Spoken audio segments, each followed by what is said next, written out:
time.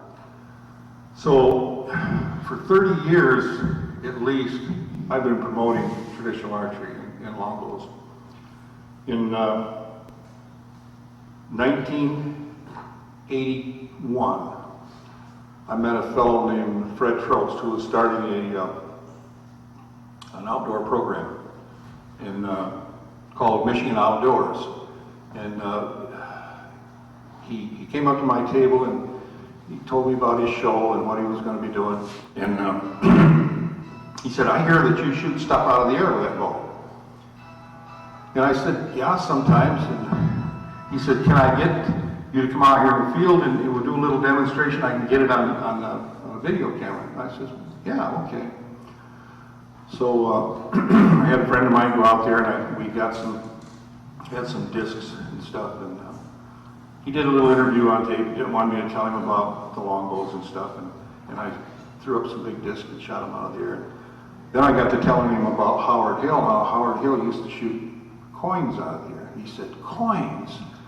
With a longbow or with an arrow?" And I said, "Yeah."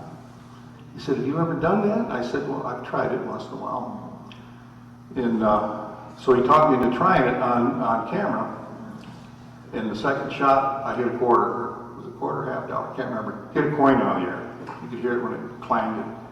Anyway, that impressed Fred, and he had me on his show several times.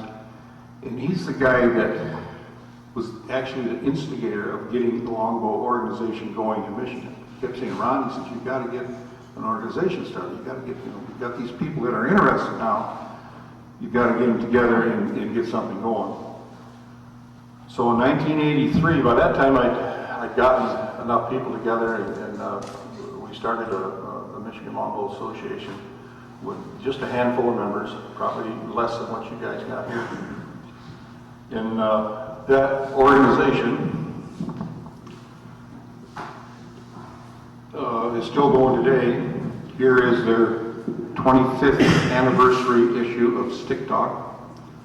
And I'm very, very proud of the fact that an organization that I was involved in and got started is still going. And this, remember, is not just traditional archery. This is longbows and wood arrows.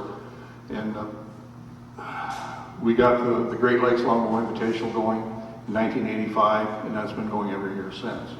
And some of the people that I've met in my time in traditional archers are some of the most wonderful people in the world.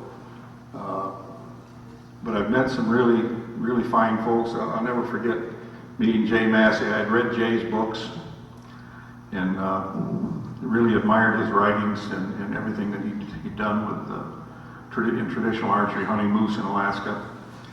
And it was our second Great Lakes Longbow Invitational. We invited Dickie Roberts and Jay Massey to come to the Great Lakes Longbow shoot.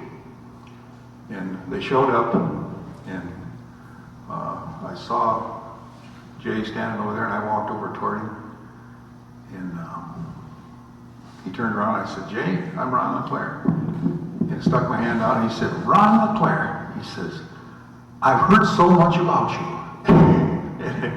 And then it was just, Jay was such a genuine person. He was the kind of a guy that never blew his own horn. He just had an interest in people, and I admired him more than anyone I think I've ever known in archery. I got to meet Glenn St. Charles at one of the PBS banquets, and he talked to me, took me aside and asked me my opinion about a traditional record-keeping organization. That's eventually what Glenn is the one that got the ball rolling on that, and that's how Compton came about.